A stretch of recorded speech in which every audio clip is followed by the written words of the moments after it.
The new to Netflix documentary Fantastic Fungi features amazing time-lapse footage filmed by a team of cinematographers that included this pioneering filmmaker. My name is Louie Schwartzberg. I'm a filmmaker, and I love to take audiences on journeys through time and scale, and that's a real rush. Let's go behind the scenes and find out how these time lapses were made for Fantastic Fungi. Well, I think the biggest surprise for people watching the film is they think that it's all filmed outdoors. And there's a lot of reasons why you can't film time-lapse of plants and fungi outdoors. Number one, there's wind, which would make the object shake and rattle and look like a Charlie Chaplin movie. Number two, there are bugs and other elements that would interfere with the filming. The light has to be constant. Even during the day, the light fluctuates. So I built a studio on top of my garage. If I was shooting one frame every 15 minutes, that means I'm shooting 4 frames an hour times 24 is 96 frames. 96 frames is 4 seconds of film. So the way it works is I had somebody build an intervalometer for me. Intervalometer means it triggers a camera 1 frame at a time. There you go.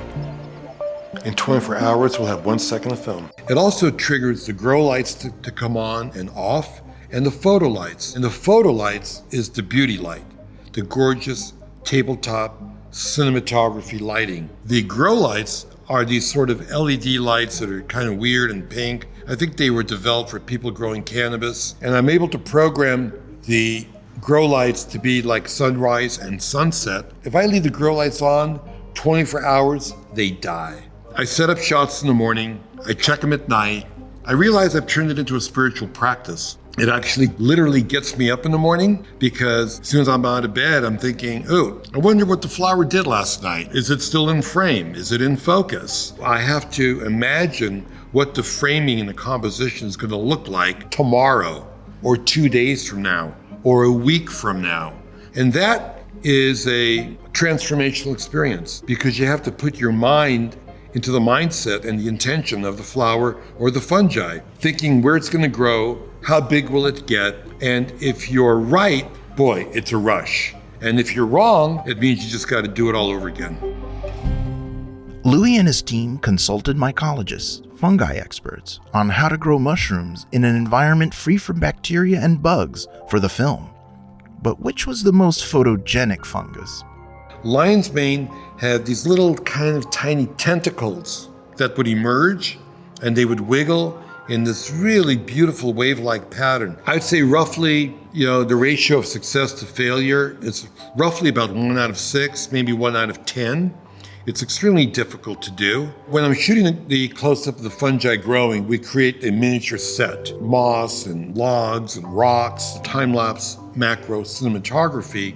Your depth of field is very shallow. We use macro lenses, 100 millimeter Canon, 180 millimeter Canon, and a 35 millimeter micro lens. So naturally, the audience won't be focusing on the background. If I'm doing more of a master shot, where we use, for example, motion control, we will put up a blue screen, and then we will composite in a sky or a forest to really make it believable. To be able to move the camera was something that was impossible to do in special effects prior to motion control cinematography. So with motion control, they took cameras and combined it with computers to do a repeat move, meaning it shoots 1 frame, it stops, shoots another frame, and stops, and you have this controlled dolly move while the mushroom is growing. Basically, it's dolly track and a tripod head that now has little motors on it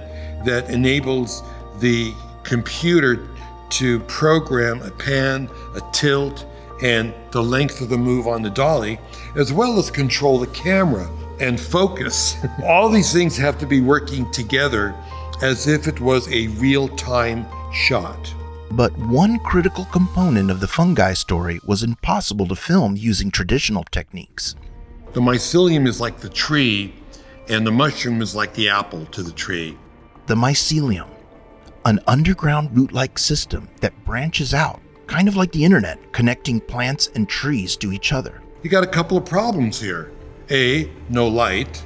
B, smaller than the eye can see. It's only 1 cell thick. So what we did was we used scanning electron microscopic photography. For the electron microscope to work, they work in a lab on a giant slab of concrete because any vibration would ruin the shot. You take the specimen and you put it under the microscope and you bombard it with electrons and you get the most extraordinary close-up detail that is unimaginable to the human eye.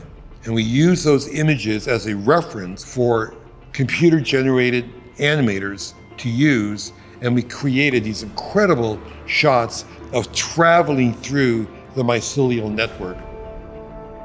Throughout his career, Louie has pushed the envelope of our visual language, both in terms of tech and artistry. He also pioneered the stock footage industry. The company he formed to license his vast library of clips was eventually bought by Getty Images. I started shooting time-lapse 4 decades ago by looking at time-lapse clouds back in 1970, when I pioneered the first 35mm cameras that could go outdoors and shoot 1 frame at a time, shooting fungi and flowers and plants. I basically have a camera rolling 24 hours a day, 7 days a week. From commercials to IMAX to feature films, it's impossible to not have seen the work of Louie Schwartzberg at some point in your life. I love to film hummingbirds. Again, looking at life from their point of view enables you to realize that all of life has a different metabolic rate, and I think all of life has a different frame rate.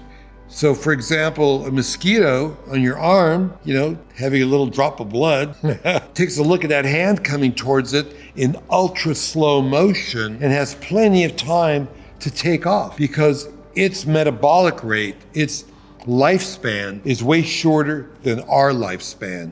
And our lifespan is way shorter than a redwood tree's lifespan. This reality of, real-time human point of view is not the only point of view. And that's really the beauty of cameras and time-lapse cinematography. It's actually a time machine. And you could talk about this stuff in scientific terms. You could have Einstein explain the theory of relativity. But until you see it, you really don't get it.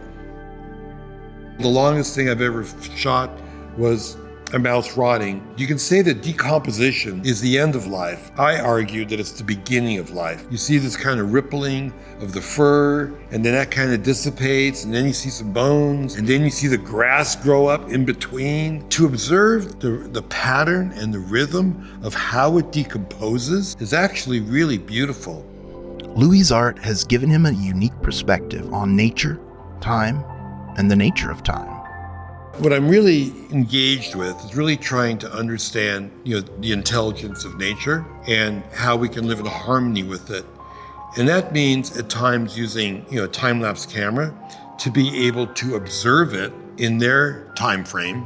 It's a shared economy under the ground where nutrients and food are shared for ecosystems to flourish without greed. And I personally believe that should be the model for how we should live our lives. We should take that wisdom from below the ground and bring it above the ground.